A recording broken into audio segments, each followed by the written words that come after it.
नमस्कार दोस्तों, स्वागत है आप सभी का हिंदी स्टडी में और आशा करती हूँ आप सभी स्वस्थ होंगे और अच्छे से तैयारी कर रहे होंगे। ये दोस्तों हम आज रीतिकाल के क्वेश्चन को शुरू कर रहे हैं जो लास्ट ईयर क्वेश्चन आ चुके हैं एग्जामों में। उससे पहले मैं भक्ति काल के करा चुकी हूँ, आदिकाल के और हिंदी साहित्य के इतिहास के क्वेश्चन करा चुकी हूँ इसमें। और बाकी उत्साह बहुत क्वेश्चन मैं अपने चैनल पर डाल चुकी हूँ जो आदिकाल, भक्ति काल, रीतिकाल से संबंधित है। लास्ट ईयर क्वेश्चन पेपर भी हैं टीजीटी पीजीटी वाले। ठीक है, आज की क्लास अपनी स्टार्ट करते हैं। और आप मेरे चैनल पहली बार आए तो चैनल को सब्सक्राइब कर लेना, बेल आइकन को क्लिक कर लेना जिससे आने वाली वीडियो को नोटिफिकेशन आपको मिल सके। स्टार्ट करते हैं।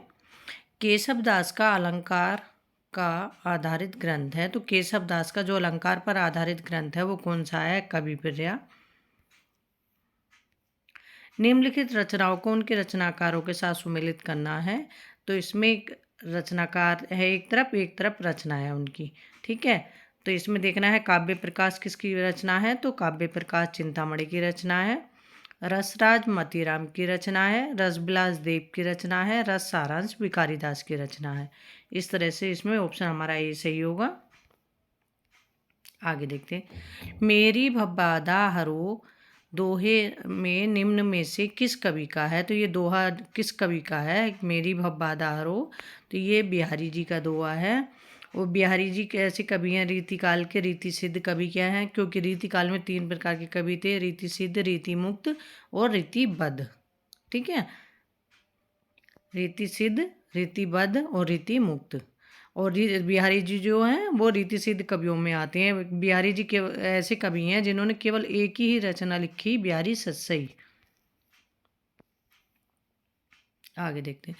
ये हिंदी के प्रधान आचार्यों में माने जाते हैं और इनका भाषा भूषण अलंकार ग्रंथ एक बहुत ही प्रचलित पाठ्य ग्रंथ रहा है। रामचंद्र शुक्ल ने उपर्युक्त बात किस रीतिकालीन कवि के विषय में कही है? तो ये कही है महाराज जसवंत सिंह के बारे में। आगे देखते हैं।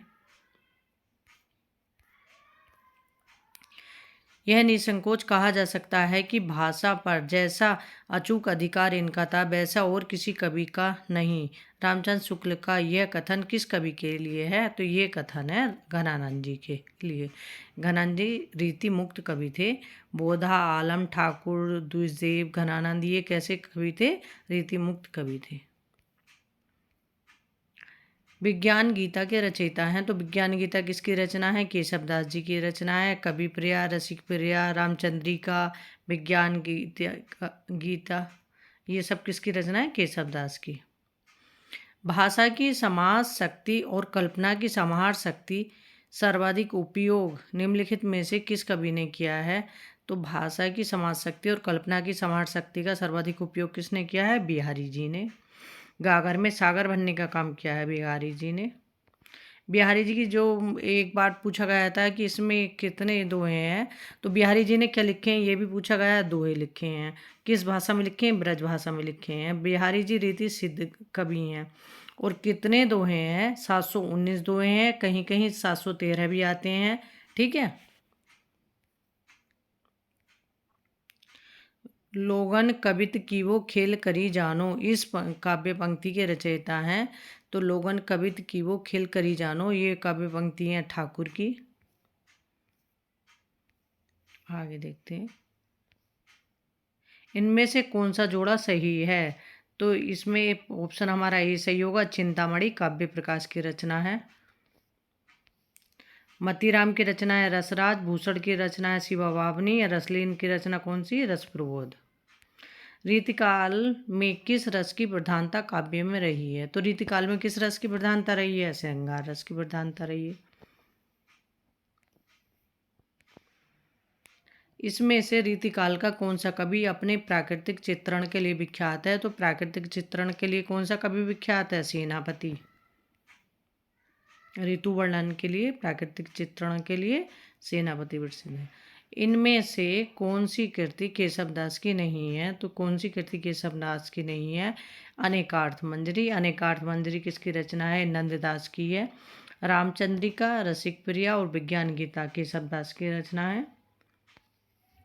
कविता रत्नाकर के रचयिता हैं, तो कविता रत्नाकर किसकी रचना है? ये सेनापति की रचना है कविता रत्नाकर।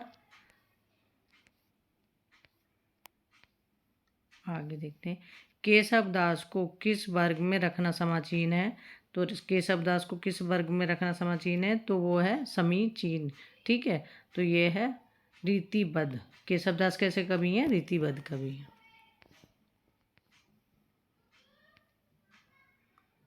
शिवा वामनी के रचयिता का नाम है, तो शिवा वामनी के रचयिता कौन है, भूषण हैं। और भूषण वीर रस के कवि थे। जो रीतिकाल में ऐसे कौन से कवि हैं वीर रस के कवि हैं, तो वो हैं भूषण। ठीक है, ऐसे क्वेश्चन भी बना है ये। और रामचंद्र शुक्ल जी ने कहा है कि वे हिंदू जाति के प्रतिनिधि कवि हैं, भूषण के बारे में।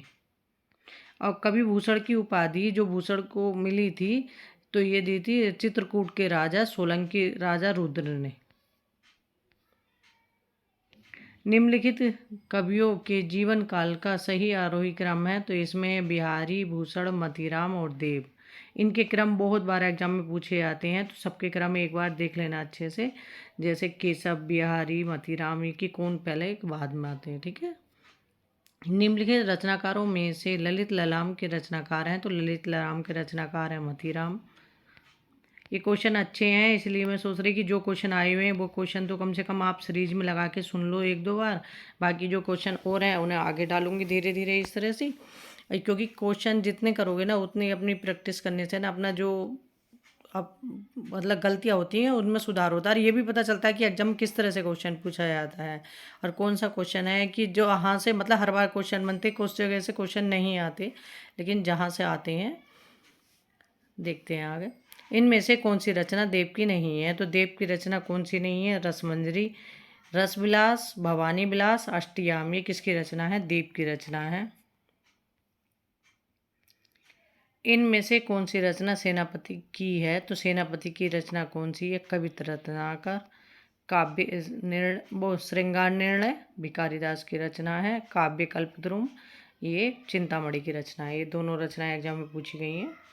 भाषा भूषण ग्रंथ के रचयिता कौन थे, तो भाषा भूषण ग्रंथ के लेखक कौन है, तो ये है महाराज जसवंत सिंह।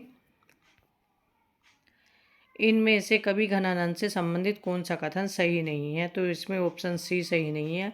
भाषा की अभिधा शक्ति का सुंदर प्रयोग उन्होंने अपने काव्य में किया है, तो ये ऑप्शन गलत है। जो सही है उन्हें भी देख लेते हैं। उनकी कविता तत्कालीन दरबारी कवियों से सर्वथा भिन्न थी। वे प्रेम की पीर के कवि थे घनानंद। विरोधाभास उनका अत्यंत प्रिय अलंकार है। अगर आ जाए कि घनानंद का सबसे प्रिय अलंकार कौन सा है, तो वह है विरोधाभास अलंकार।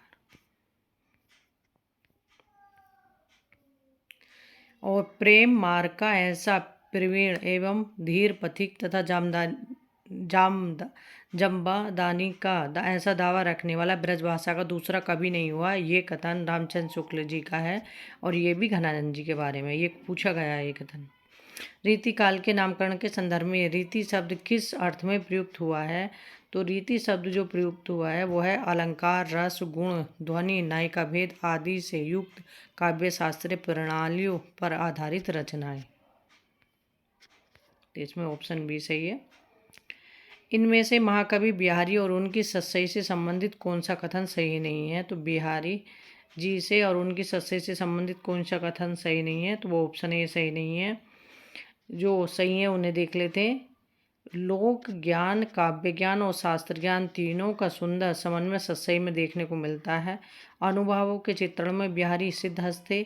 सत्सई में साहित्यिक ब्रजभाषा का प्रयोग किया गया है। ये तीनों सही हैं। ये सही नहीं है कि प्रकृति का आलम्बन रूप में चित्रण उनकी बहुत बड़ी विशेषता है, तो ये गलत है।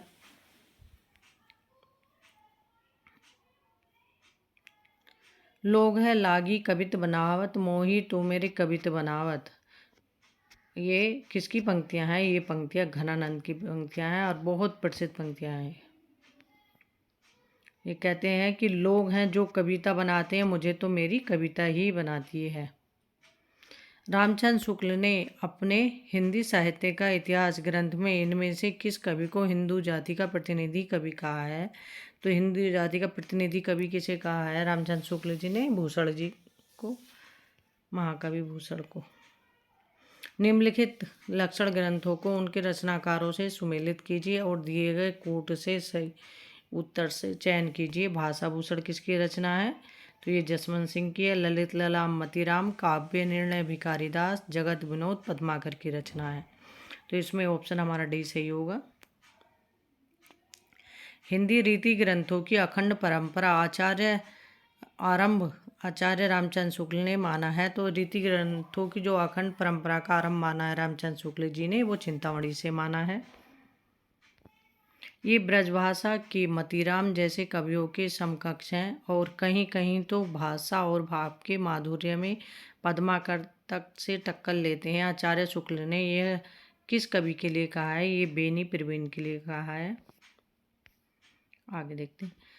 इनकी सी विशुद्ध, सरस और शक्तिशाली ब्रजभाषा लिखने में और कोई कवि समर्थ नहीं हुआ। विशुद्धता के साथ पूर्णता और माधुर्य भी अपूर्व हुआ।